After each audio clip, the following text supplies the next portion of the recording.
Ramiro Calle, ¿qué tal estás?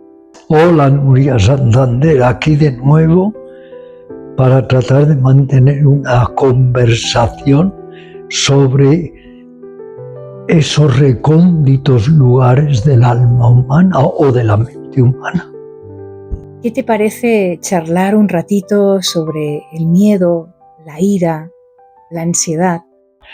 Temas fundamentales a los cuales yo añadiría otros como el egoísmo, el afán de venganza, la ofuscación, que al fin y al cabo es la que genera todas estas tendencias nocivas, muy humanas, pero indudablemente perjudiciales para el que las padece y también muchas veces para las otras criaturas. En algún momento todos experimentamos miedo, ira, ansiedad, ya sea como esas mariposas en el estómago o ese nerviosismo leve, que es una respuesta natural a las situaciones estresantes. Incluso puede ayudarnos a reaccionar adecuadamente cuando estamos en peligro. Pero Ramiro, sin embargo, para quienes viven constantemente con ansiedad, ira, miedo o esa preocupación que no son una respuesta racional a circunstancias externas, más bien son una influencia disruptiva y dominante. ¿Miedo y ansiedad van estrechamente unidos? Unas veces sí, otras veces no, pero generalmente el miedo pone en alerta muchos de nuestros mecanismos autodefensivos y eso se vive con angustia, incertidumbre, zozobra, nerviosismo o ansiedad. Pero ya que hablamos del miedo, un tema tan apasionante, hay que decir que hay dos clases de miedo, sintetizando o abreviando. Una, el que llamaríamos el miedo proporcionado a una circunstancia que está generando ese miedo. El miedo, vamos a decir así, instintivo, también racional, pero de cualquier manera hay miedo fundado. Es decir, hay un estímulo que está produciendo ese miedo. Pero luego está el otro miedo, que es el miedo infundado, el miedo imaginario, el miedo que crea infinidad de temores que no tienen ninguna razón de ser. El miedo fundado es muy valioso. No tenemos ni mucho menos que menospreciarlo, al revés.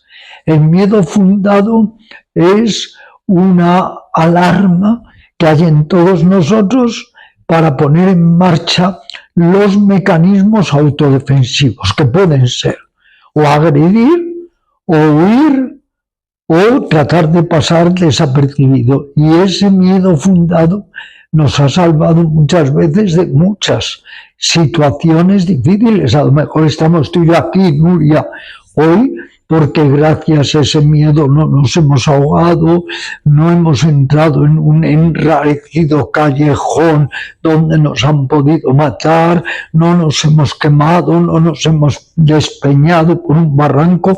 Es un miedo que ayuda, y por eso hablo el valor auténtico del miedo. No se puede por sistema demonizar todo lo que es una respuesta biológica autodefensiva que está tanto en los animales como en los llamados humanos. ¿Dónde comienza el problema?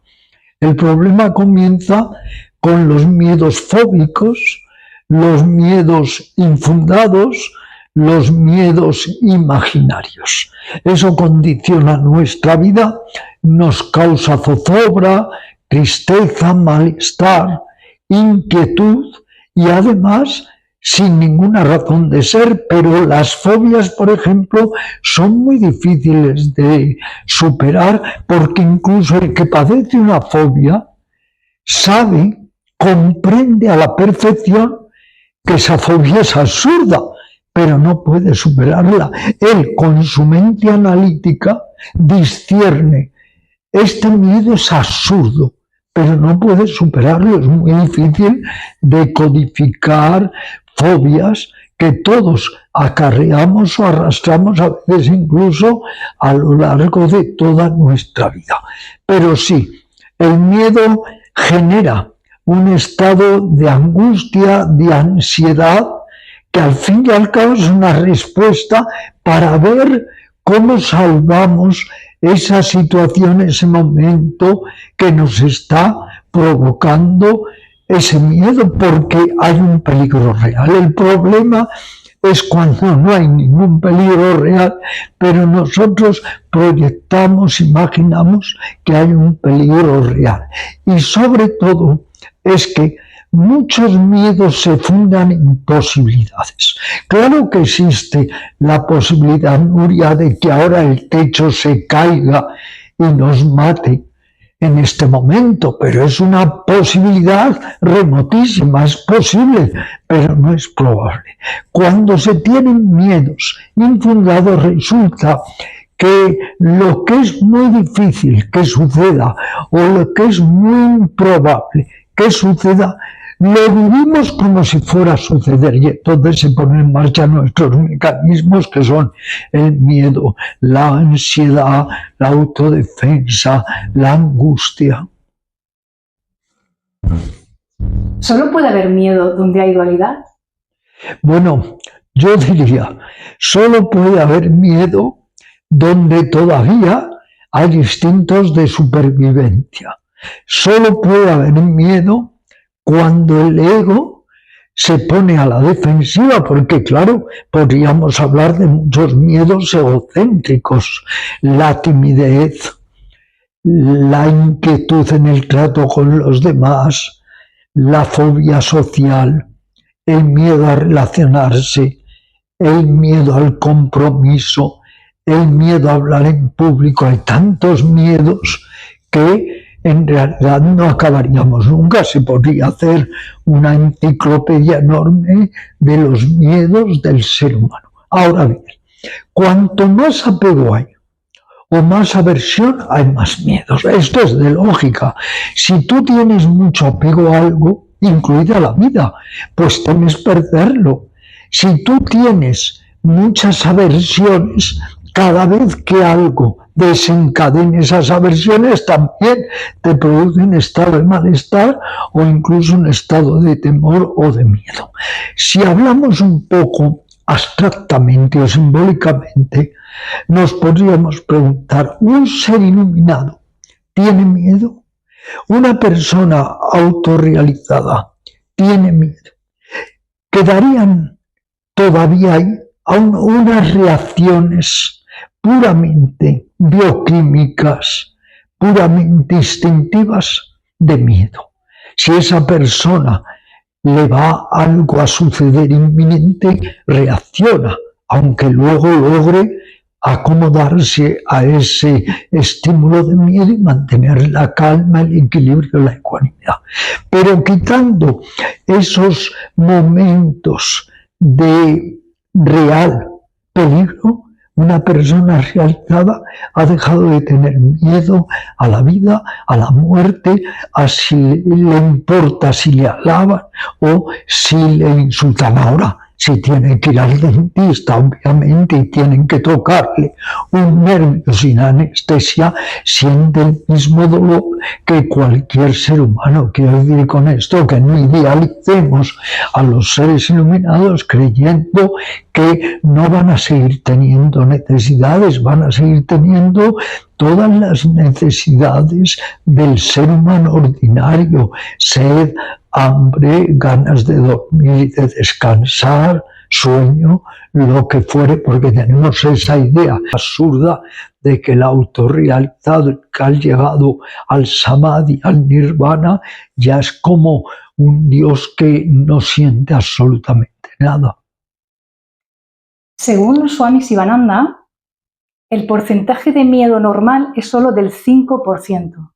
Mientras que el miedo imaginario llega al 95%. ¿Estás de acuerdo, Ramiro? Porque es curioso que los pensamientos incontrolados son el ladrón de la felicidad y del sosiego interior. Porque claro, el pensamiento incontrolado en sus elucubraciones infinitas, puede suponer que todo puede suceder, y es cierto, pero otra cosa es que suceda, puede remotamente suceder, pero otra cosa es que suceda.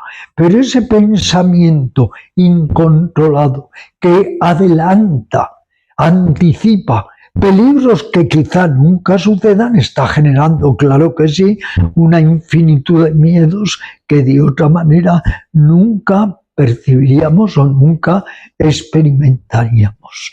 Por eso el miedo hay que indagarlo en mucha profundidad, porque estaría el miedo instintivo, el miedo mental, el miedo como autodefensa, los miedos del ego. Los miedos del ego son infinitos.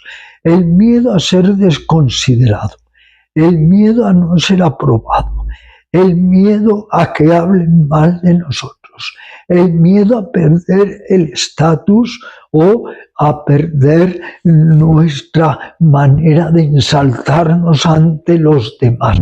Hay muchos miedos que son puros del ego, de la misma manera que una persona tendente a estar siempre preocupándose genera más miedos.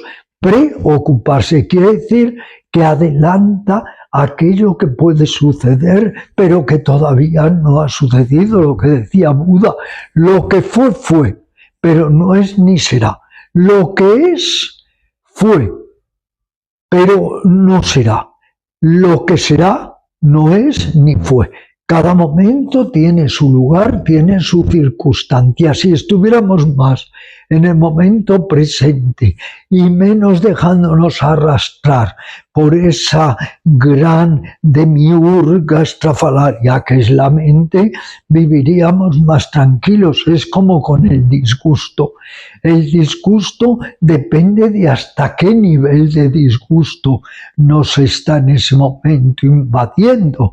Hay personas que por lo mínimo se disgustan neurótica y desmesuradamente. Hay personas que dicen, esto no es grato, me ha disgustado, pero no se dejan llevar por ello. Quiero decir en este sentido que hay también miedos aprendidos, es decir, miedos traumáticos, una serie de traumas que todos hemos experimentado que dejan ahí su huella, su grieta en el alma, su herida, y que luego se manifiestan como temor o como miedo. Y por otro lado están los miedos de la imaginación, los miedos de la fantasía. Por ejemplo, una persona que va a tomar un avión puede empezar a pensar que el avión se va a caer porque el piloto no está preparado o ha tomado alcohol, lo que fuere. Claro que un avión se puede caer, pero las probabilidades son muy pequeñas. Pero la mente le hace ver lo que teme ver. Recuerdo en una película que iban en un barco en alta mar, y entonces empieza el protagonista a ver que por todas partes entra agua en el barco y el barco naufraga, pero no es cierto. Y una voz en off dice, su imaginación le hacía ver lo que temía ver.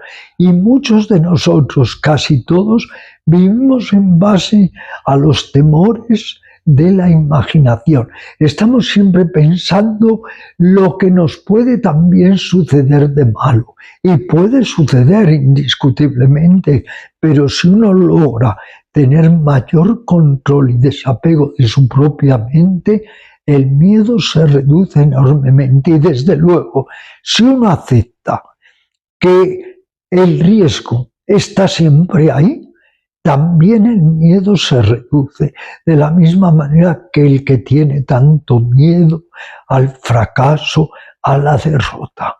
Son miedos muy convertidos en patrones que nos han inculcado completamente, porque hay culturas en donde el miedo al fracaso, al error, no existe, claro. ¿El mayor obstáculo para el progreso humano es el miedo? Un miedo multifacético, multiforme, contradictorio, ilógico irracional y a menudo irrazonable. El mayor obstáculo para el ser humano son muchos, ¿eh?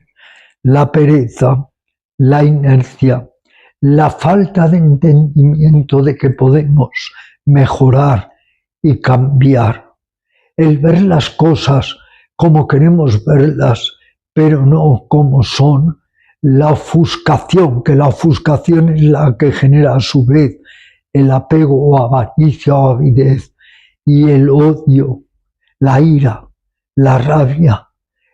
Pero el miedo sí es una raíz muy profunda, prehumana, podríamos decir, que de repente se desencadena. Pero una cosa es cuando, como decía, un miedo acorde al factor de riesgo que se está produciendo, y otra cosa es ese miedo imaginario que representa un verdadero sin vivir, porque claro, todo puede suceder. Ahora puedes estar pensando, me van a echar del trabajo, va a haber una guerra, la moneda se va a devaluar, me va a dejar mi pareja, me van a abandonar mis amigos. ¿Esa sería la causa de la ansiedad, Ramiro?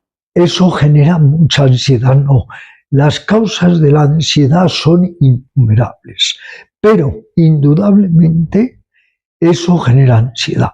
Pero la ansiedad viene porque psicológicamente no estamos integrados, porque todos acarreamos agujeros psíquicos, carencias emocionales, falta de genuina autoestima, que no hay que confundir la autoestima con la egoestima, porque todos tenemos miedo incluso al miedo, que es a veces el peor de los miedos. La ansiedad viene por muchas partes, el que no me van a afirmar, que no me van a comprender, que no me van a querer, que no voy a estar a la altura de las circunstancias, que voy a fracasar en mi trabajo, o la ansiedad como esa fiebre del alma, que es la insatisfacción honda y profunda que los existencialistas han conocido muy bien.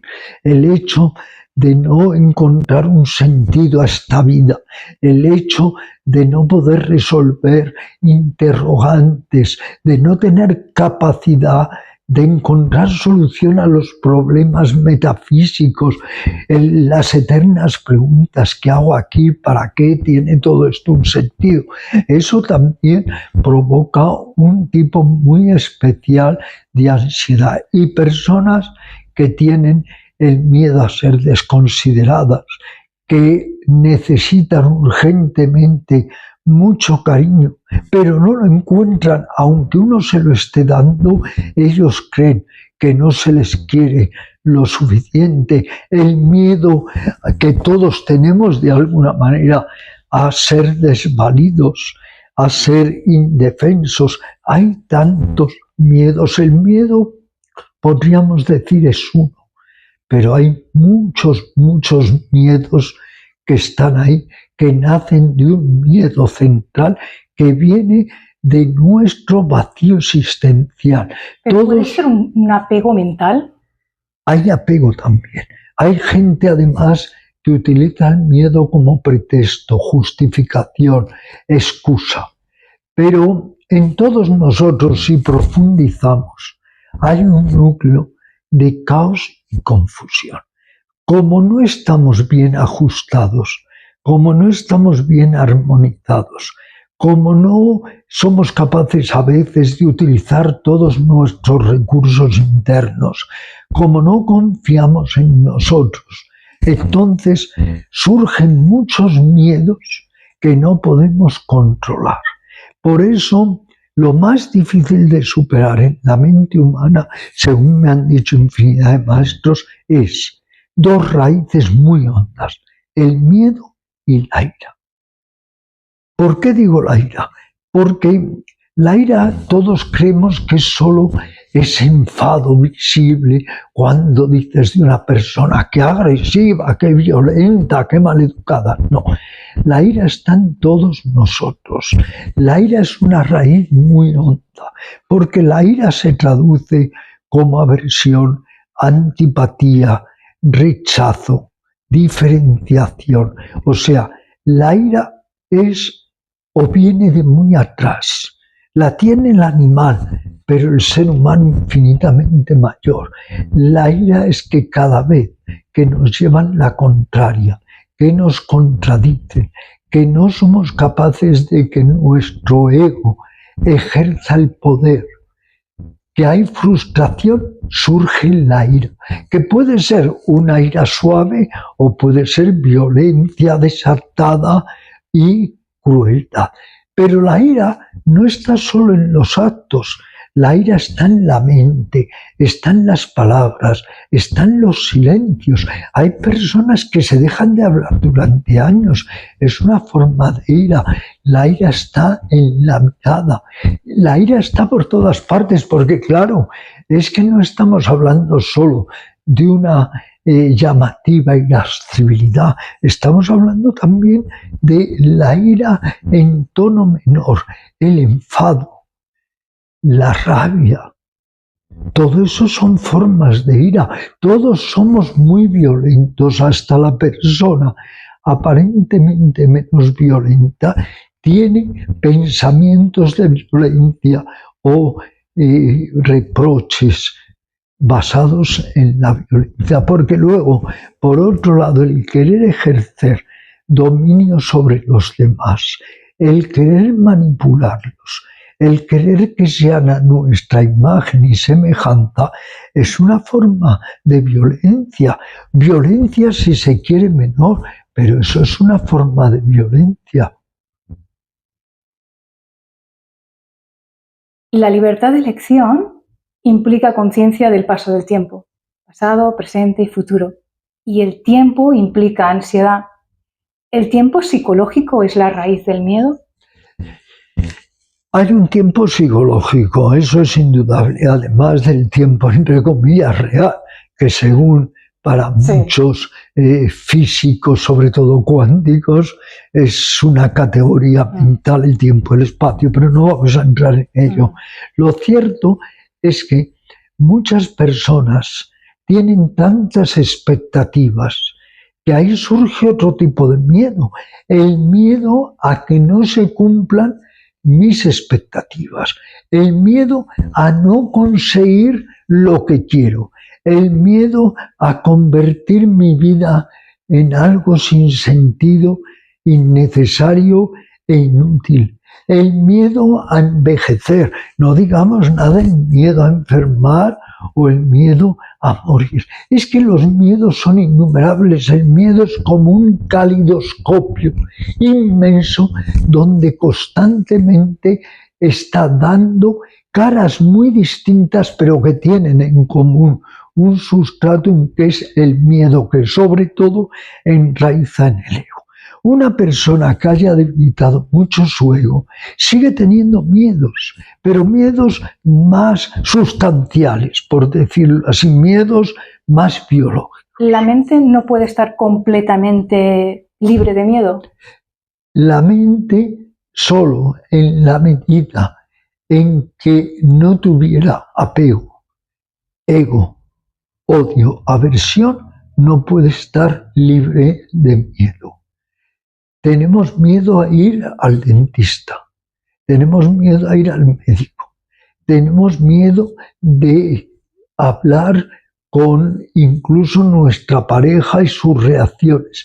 ¿Pero por qué? Porque hay un ego detrás muy potente que es como un gran ojo por el que cada pelito que pasa lo siente enormemente, se siente herido, se siente vulnerado. Ahora, aquella persona que haya logrado superar esos mecanismos de sentirte vulnerado, herible, pues claro, superan infinidad de miedos. Puede seguir habiendo una serie de miedos instintivos. Te tiran por una ventana.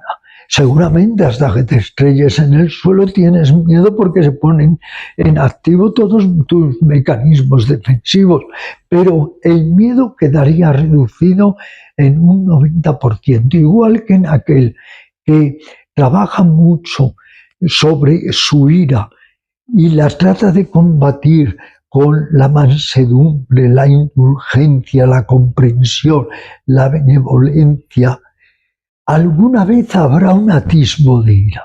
Ante enormes injusticias, lo que fuera, habrá atisbos de ira.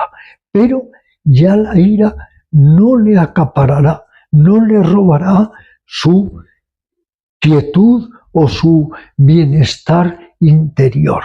Todo depende de grados, porque por ejemplo la preocupación es humana. Ahora, ¿en qué grado te estás preocupando? El que tengas un disgusto es humano, pero ¿hasta dónde llevas o alargas ese disgusto? El que de repente alguien te produzca un sentimiento de humillación y te surja un poco de ira o rencor, es humano, pero ¿hasta dónde conduces ese sentimiento, esa reacción de ira y de rencor? En una ocasión, fíjate esto, un día le pregunté a un maestro, ¿cómo medir nuestros apegos? Y me dijo, muy fácil, si tú tienes apego por algo y lo pierdes, y ese día estás triste o condolido porque lo has perdido, has tenido un día de apego. Pero si un mes después sigues condolido y triste, por la pérdida ya tienes un mes de apego. Y si un año después te sigues lamentando que me robaron mi coche, que me dejó mi novio o mi novia, ya tienes un año de apego. O sea, apego podemos tener todos, pero ¿hasta dónde dura? ¿Hasta dónde se perpetúa ese apego? Es igual que el enfado. Ante a lo mejor algo que te contraría mucho, que te ofende, lo que fuera, tienes un atisbo de enfado. Pero ¿hasta dónde vas a tener ese enfado? ¿Vas a tenerlo por la mañana y vas a cenar también con el enfado? Cuando llegas a la noche ya del enfado no existe nada. Luego muchas veces es hasta qué punto nosotros retroalimentamos esa cualidad negativa. Todos tenemos cualidades negativas, pero hay quien las tiene un segundo y hay quien las perpetúa y surge el rencor, el resentimiento, el afán de venganza. Pero todo eso es porque nos creemos tan importantes que nos creemos con derecho a ofendernos por todo. Si fuéramos capaces de seguir aquello que dice Kipling en su celebérrimo poema, sí. Si nadie que te hiera llega a hacerte la herida, o lo que decía Buda, los demás me insultan, pero yo no me altero porque yo no recibo el insulto. Todo depende de cómo reaccionamos al impacto de afuera. A lo mejor tú ahora sales a la calle, alguien te mira mal y reaccionas con rabia, pero otras veces te quedas totalmente impasible. Quiero decir con esto, el impacto afuera siempre viene, porque la vida es una serie de impactos, unos son gratos, otros ingratos, pero nuestra actitud es la que cuenta. ¿Cómo reacciono yo a ese impacto? ¿Me dejo afectar por él durante semanas, meses, años? ¿O simplemente lo filtro, o más aún, a una especie de yoga psicológico, de judo, psicológico? Me lanzan y yo esquivo y dejo pasar. Repito lo de Buda. Los demás me insultan, yo no recibo el insulto. Ramiro, en muchas ocasiones se indica que se observen las sensaciones y emociones, pero cuando alguien padece ansiedad, lo último que quiere hacer es justo eso, porque le crea más ansiedad. ¿Qué sugieres? Cuando alguien padece ansiedad, tiene que empezar a aplicar una serie de herramientas que hay para por lo menos debilitar la sensación de ansiedad o de angustia. Yo diría un ejercicio inteligente, pero regular, disciplinado.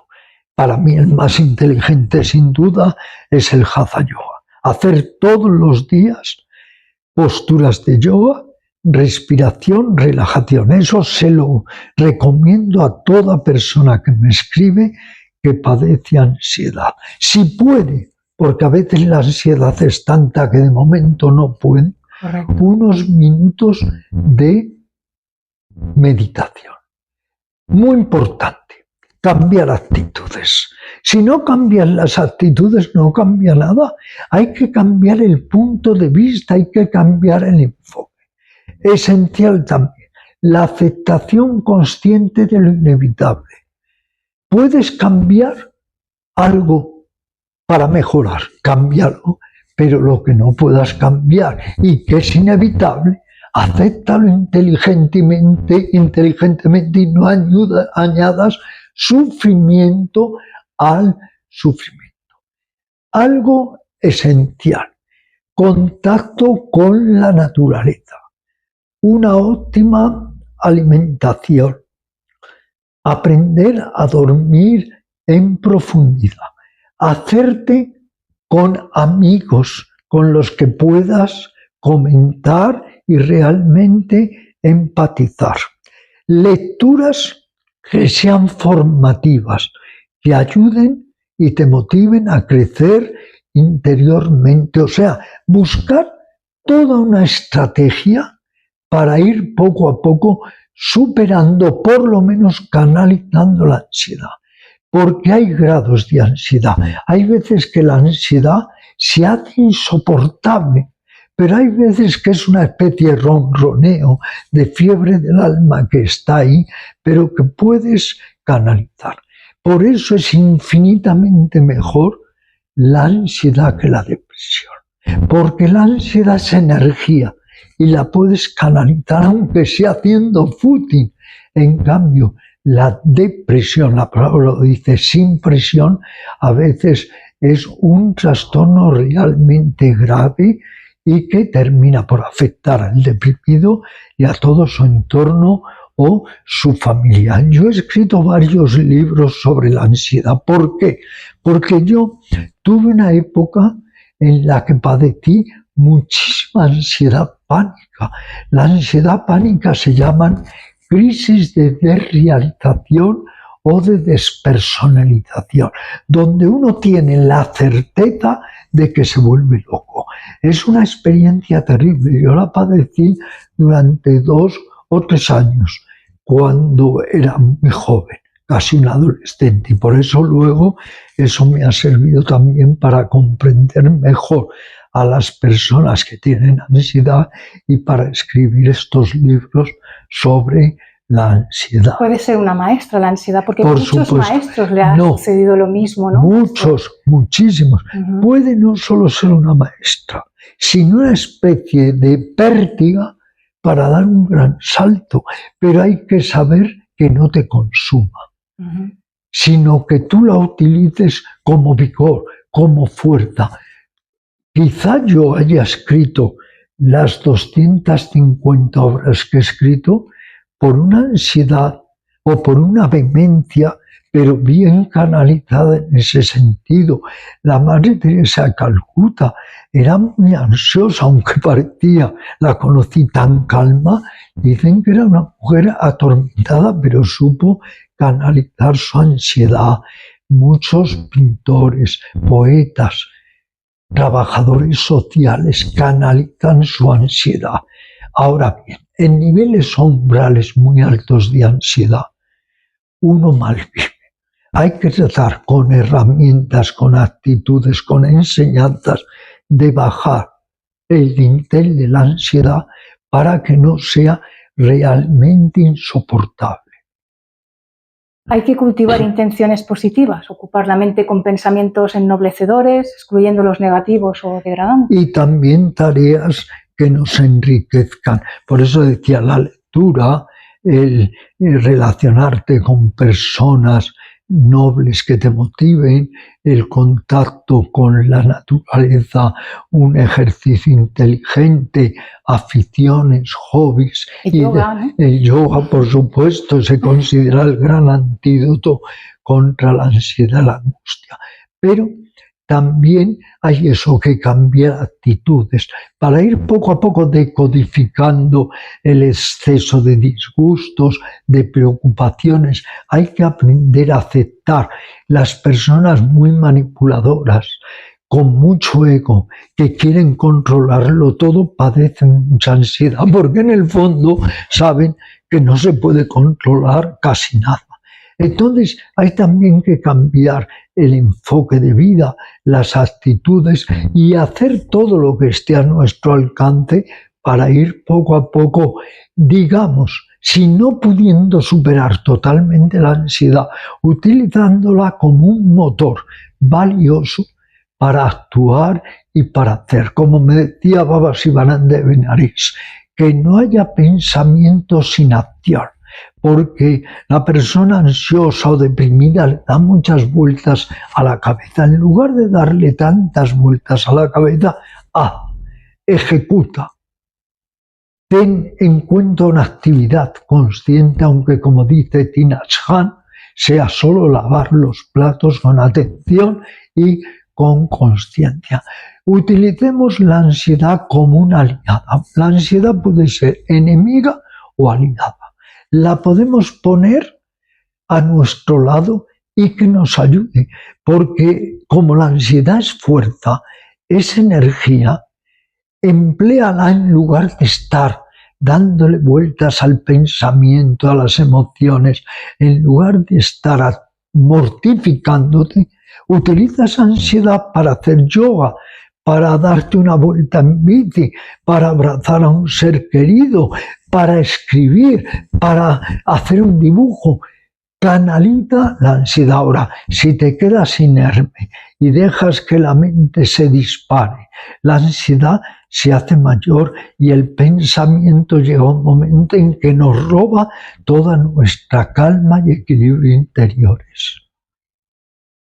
¿La verdad que nos libera de todos los miedos reside en nuestro interior?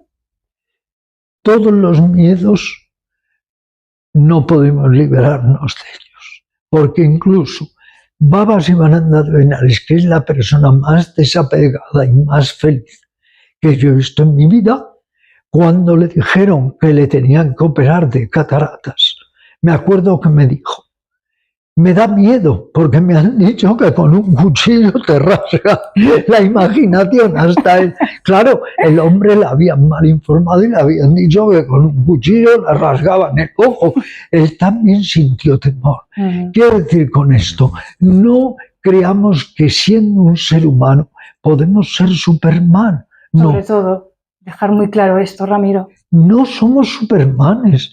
¿Quién? Pero si hasta Jesús en el huerto dijo palabras textuales que nos han transmitido: me muero de tristeza, me muero de tristeza. Nos identificamos todos con ello. La soledad, la tristeza, el sentimiento de abandono. Pero es que esos miedos que están en el cerebro del reptil que todos estamos acarreando y en el cerebro del mamífero y del mamífero moderno, es que es normal que se tengan, pero lo que hay es que humanizarlos y hay que comprenderlos. Y nadie es Superman. Quitarnos esa idea absurda incluso que tienen algunos practicantes de yoga que se dejan llevar por la superstición de que el yoga te va a hacer eterno, como decía un maestro con sentido de humor. Los yogis a veces también enfermamos e incluso morimos. Somos seres humanos, es lo que hay que entender. Y si a un iluminado tú le das un bofetón, lo siente. ¿Sabes cuál es la diferencia? Que a lo mejor el no iluminado sigue horas después: me han dado un bofetón, me han querido humillar, me tengo que vengar, qué terrible. Y el iluminado recibe el bofetón, lo filtra y lo pasa. ¿Dónde está el problema? Y por último, Ramiro, cuanto más se busca la paz mental, más se escapa. ¿Tú estarías de acuerdo con Krishnamurti cuando decía: el primer paso es dejar de buscar y observar? He admirado siempre a Krishnamurti estuve a punto de encontrarme con él, luego falló la entrevista y hay muchas cosas en las que no comulgo con Krishnamurti, infinidad de cosas.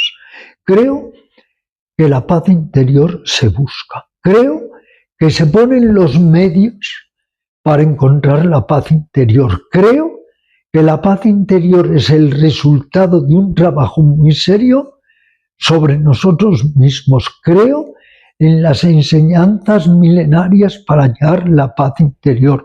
Creo en la metodología solvente, fiable, fabulosa que se nos ha procurado para encontrar la paz interior. O sea, creo que uno puede al final convertirse, sí, en su propio maestro para encontrar la paz interior. Krishnamurti decía que no era un maestro, era un maestro. Krishnamurti decía que no utilizaba métodos